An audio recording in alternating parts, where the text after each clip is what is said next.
Good morning, everyone. My name is Walt. I'm one of the High Rock pastors. I'm so glad that we get to enjoy worship and community in this space each week. Because for my money, this is one of the best things on the internet right now. And I'm not just saying that because I love seeing people worshiping and hearing inspiring stories, but because there's a lot of weird stuff on the internet these days. I mean, there's always been weird stuff online, but it feels like we've taken a different kind of turn these past few months. Our whole world has gone virtual as we've responded to the pandemic together, and everyone has been looking for answers to the same kinds of questions. What do we do to stay safe? How do we take care of ourselves and each other's? Kids, you might be wondering, what about my summer camp, and when can we go to the movies again? And since everyone is asking these kinds of questions, there are a lot of people who are trying to answer them. Some are super helpful and clear, others, not so much. You've got your tinfoil hat conspiracies combined with those who think it's a total hoax. There are people from every political persuasion who are trying to stoke fear and division, not to mention disaster capitalists around every corner trying to sell some kind of product or gizmo to keep the COVID at bay. But beyond that, there are plenty of people who are speaking about the pandemic through a spiritual lens. What is God doing at this moment? Is God in control or out of control? Can God do something about this crisis? Does God want to do anything about this crisis? Is God involved at all? And as you can imagine, these questions get answered in all kinds of ways. I've heard some suggest that the pandemic was something God caused all along, likely as an act of judgment against sinful people. How's that for a plandemic? It's always funny to me when people say this about the outbreak or other natural disasters, because these crises always disproportionately affect the poor, who God disproportionately supports in the scriptures. But it's a popular idea, nonetheless. And while I'm sure that someone out there is selling holy COVID-resistant face masks or healing sprays, more often I've seen communities suggesting that if their faith is strong enough, they've got nothing to worry about. They can continue to gather as they normally would, because God will reward their faith with protection from the disease. Unfortunately, this has not proved to be the case in many instances, which raises plenty of other questions about faith in God. And honestly, I'm sympathetic, because while this is the first time I've ever been in a pandemic, I've heard these kinds of questions asked for years. They've been around forever, not just in times of lockdown or suffering, though those tend to be moments when these questions come out, but all of us have questions about God and about ourselves that stem from our culture, our experiences, and our circumstances. Questions such as, what is God like? Does God care about evil and suffering and death? Can God do anything about pain and injustice in the world? Does God care about me? How would I know if God did? Is there anything I can do to make God notice me or love me more? I think these questions are great and really important. Many of us would say that our spiritual journeys began by wrestling with questions just like these. And maybe that is what has made some of you tune into High Rock at Home today. The challenge is that answering these questions is tricky. And it actually really matters how we answer them, because bad answers can have big consequences. And we've seen a snapshot of it in this moment, with people spending their hard-earned money on fraudulent products, or putting themselves or others in danger of getting sick, or thinking that God gave them COVID because their behavior wasn't good enough.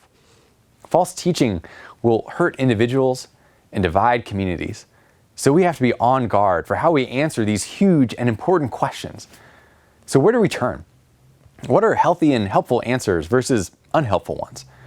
And will we like what we find if they're answered? Before we continue, I want to give you a moment with your family or your roommates or on the YouTube chat to discuss a few questions.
Welcome back. We're continuing in our sermon series on Paul's letter to the Philippians, reflecting on the faith and joy that Paul shared with this young church from prison. Like us, this was a community that had huge questions about faith, God, what it meant to follow Jesus, and who they were as God's people. And just like for us today, they were in a world that answered those questions in many different ways, some helpful, some not.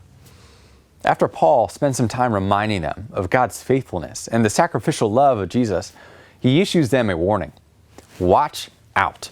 There are people who want to answer their questions harmfully.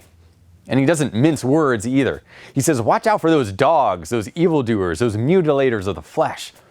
You know, I've been called some names before, but never a dog or evildoer. Well, except for when Pastor Chris walks in the room and says, "What's up, dog?" What has got Paul so fired up? It seems like it might be some random warning, but Paul is speaking to a very specific situation that the Philippians were familiar with, and it revolves around the issue of circumcision. For a long time, circumcision had been a marker for the Jewish people. It was a physical expression of their relationship with God, their covenant with God. To them, it indicated that they were acceptable to God. But by the time Jesus came, it had become a marker of pride and status. The real question they were asking was, who are the people we can love and who can we reject? They wanted a line which marked out who is inside and who is out. Those who had it were on the inside, approved. Others, outside, the love and grace of God. Of course, they were wrong.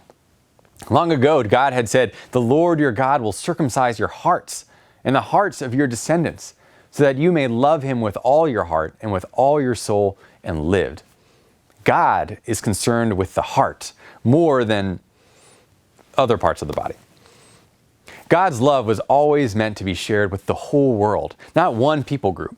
And now, because of the death and resurrection of Jesus, the marker of faith was life lived in relationship with God, a life of receiving God's Holy Spirit and being a blessing to the world.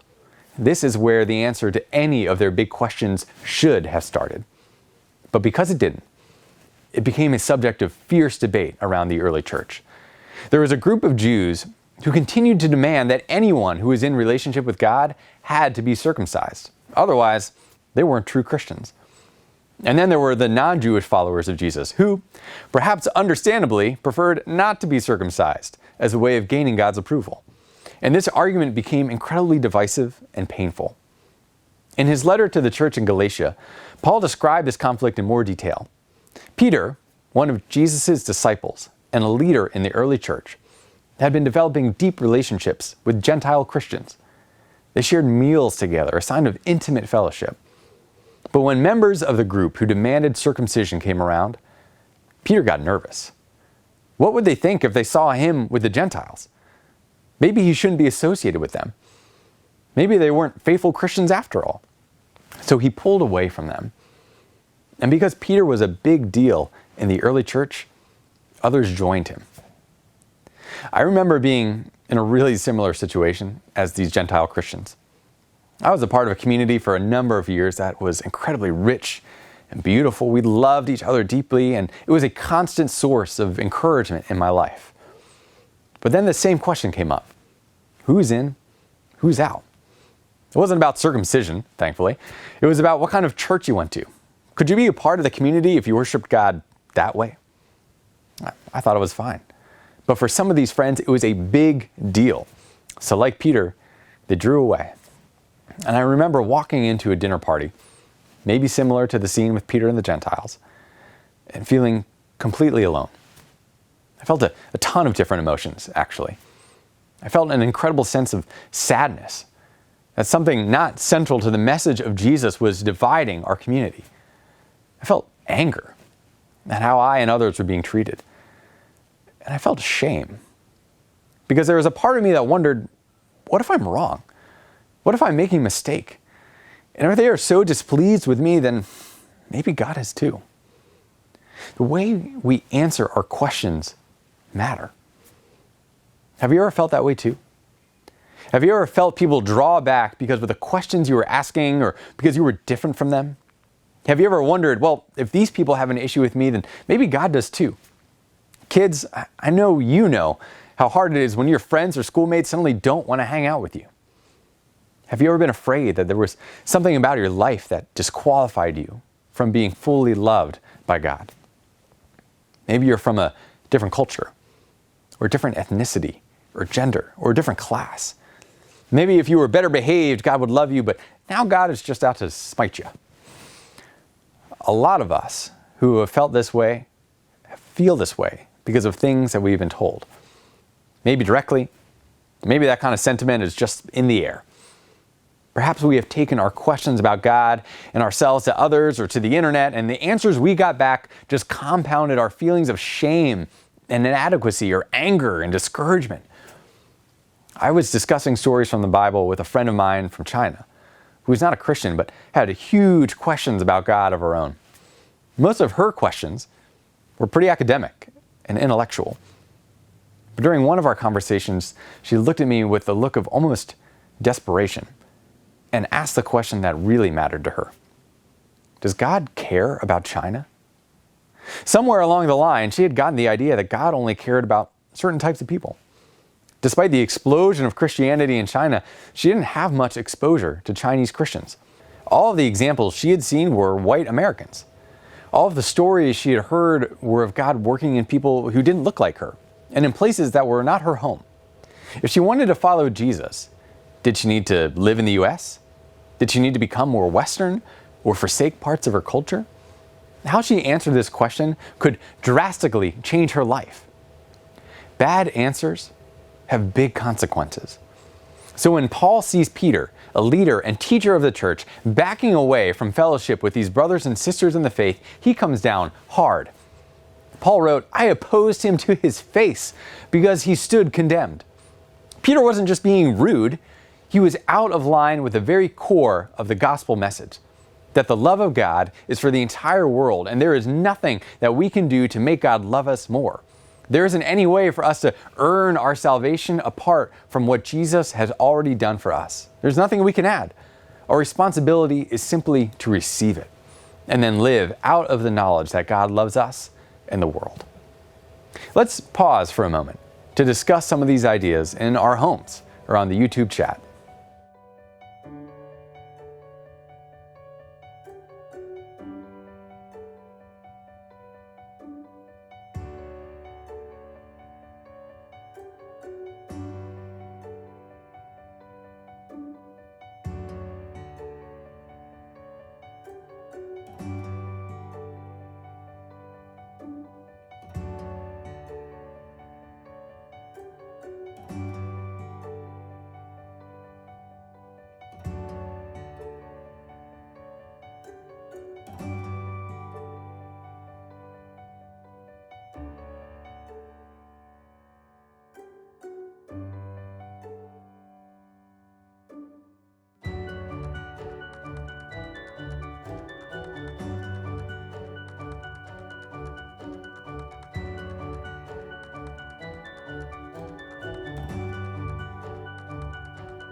Hello again.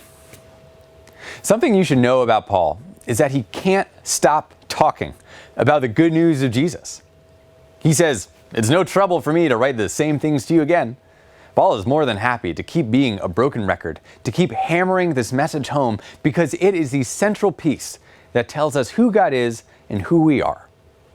Another reason that Paul is constantly talking about the gospel is because it is a safeguard.